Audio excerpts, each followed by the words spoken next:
Okay. Thank you very much, members of the Fourth Estate. I'm Dr. Rutto Eric, aspirant candidate for Kenya National Chamber of Commerce and Industries President. And here today we are with our running mate, Mr. Ramadan Mustafa, as Chamber Vice President. We are happy to have hosted the Upper Eastern Economic Bloc, which is composed of 5 chapters of Kenya National Chamber of Commerce. Starting from here where we are today, the Meru chapter, Tharaka Nithi chapter, Embu chapter, Isiolo and Marsabit. We have had a very candid discussion on how we need to build Kenya National Chamber of Commerce so that it can be felt at the county level and even at the grassroots level.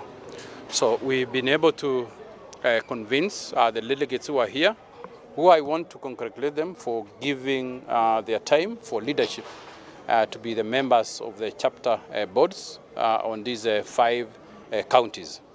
We have discussed quite a number of raft of issues on how to make the chamber much more vibrant. All the MOUs that we've signed, we've agreed once we are in office, we are going to expound them and bring these MOUs to the counties. The second thing that we've also agreed is that we are going as a business organization, be able to lobby so that we can have a very good environment and lower the cost of doing business here in Kenya. With our deliberations, we've seen quite established businesses across this region in several sectors, and we would like to even invite government that they should work with the Kenya National Chamber of Commerce because we have very experienced business people in this region. Those ones who are in livestock, they're in leather industry. There are those ones who are in agri-processing. There are those ones who are in export. And even one of the products that comes from Isiolo and the Upper Eastern region, Gamma Arabica, we've had quite a number of discussions and seeing the opportunities actually that we have in the counties to be able to grow our economy. And I'm very happy that they've been able to listen to us and the ideas that we've shared to them, it is resonating very well.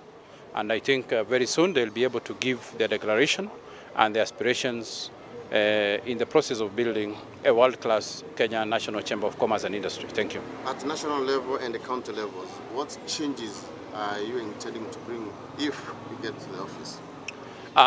One of the things that we really want to do is that we want to improve membership of the chamber. So one of the changes that we want to do is that we want to help the counties to develop a strategic plan. A strategic plan on how to be able to recruit members, to be able to have business development services at the county level, so that if there are businesses who are looking for opportunities extra beyond the county, to be able to do either countrywide or even international business, we are going to have those services which are going to be based at the county level. And any MOUs that we sign between ourselves and the large corporations in this country and even international partners, you know that as a Kenya National Chamber of Commerce, we have a network of 177 chapters of chambers of commerce globally, and also we are a family of 45 million businesses across the world. So what we're going to do is that any member from these counties who will be interested to be able to access even that international market, we shall be able to provide that business intelligence. In addition to that, also we want to see how to institutionalize the Kenya National Chamber of Commerce so that it can become a professional business organization that is recognized, and we want to make it much more vibrant, and we are looking forward to see how we can even entrench it in our laws so that yes, it becomes a private sector business organization, but officially being recognized by our authorities and the policymakers in terms of our members joining boards that are designing policies for our businesses. Of course, you know, currently there is a lot of debate about the taxes and the proposals of the Financial Bill 2023-2024. We definitely have some solutions on how we can assist government to be able to reach their target. Of course, all of us, we want prosperity, and our government can prosper if they have enough funding to be able to run services, to be able to build the infrastructure that the business community requires. So, issues on intended tax imprisonment? Okay. I would like you to go and do an experiment.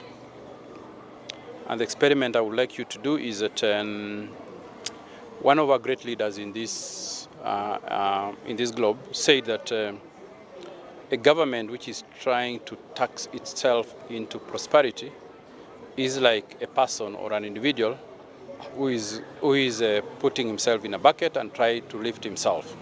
What we want to tell government is that listening to the business community, they are not happy with the suggestions of the finance bill. What we would want to do is to have a good engagement. We know there are approximately 1.7 formal businesses in this country, and another approximately 6 million businesses that are not formal. The only way for government to be able to increase the collection of taxes is to increase the tax base. And as Kenya National Chamber of Commerce, we are present in each and every corner of this country. We want to pay taxes. We even want to increase the target for government. And the only way government can be able to increase its taxes is to increase the tax base. Through an organized business organization like ours, we want to help the government to organize the base of the pyramid of the informal sector so that they can come into the tax bracket, so that the payment of taxes can be distributed equally across the country. And I think so that we are not exposing the few businesses and we are taxing them to the last drop of their shilling. And with this, definitely we'll go out of market. We know we are competing internationally. If you compare ourselves with the policies that are happening in the East African community, we are highly tasked.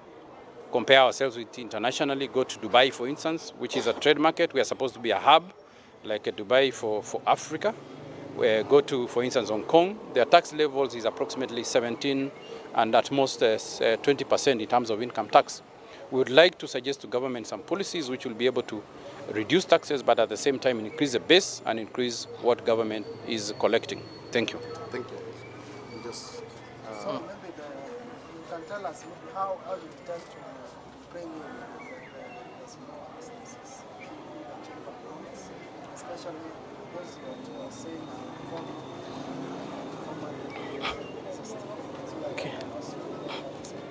Okay, so my name is Mustafa Ramadan. I'm currently the chairman, Mombasa chapter of Kenya National Chamber of Commerce and Industry, and an aspirant for vice president of the Kenya National Chamber of Commerce on a ticket with Dr. Rutto.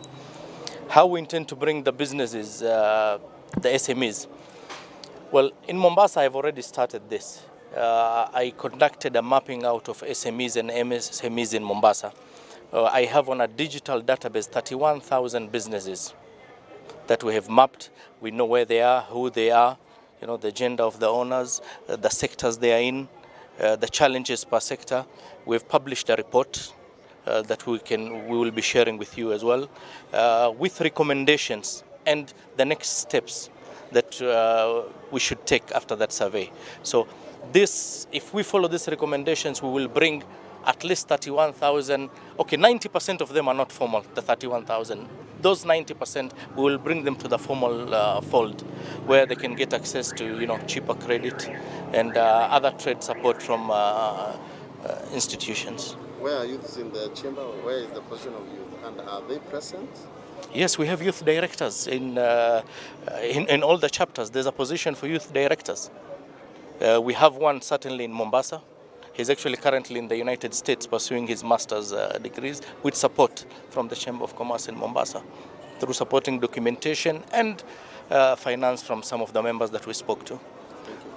Maybe what are some of those recommendations you spoke about? Okay, as I said, 90% of them are not formal. They do not have single business permits. One of the recommendations we've made to the county government of Mombasa is to allow them to pay the single business permits in installments. Okay, this will increase on-source revenue for Mombasa County government and allow the businesses to become formalized. All of them want to pay taxes. They just cannot afford to pay it upfront at the beginning of the year. And since this is money that the government is losing anyway, it makes sense for them to be allowed to pay in installments. So by doing that, they will be brought into the formal fold.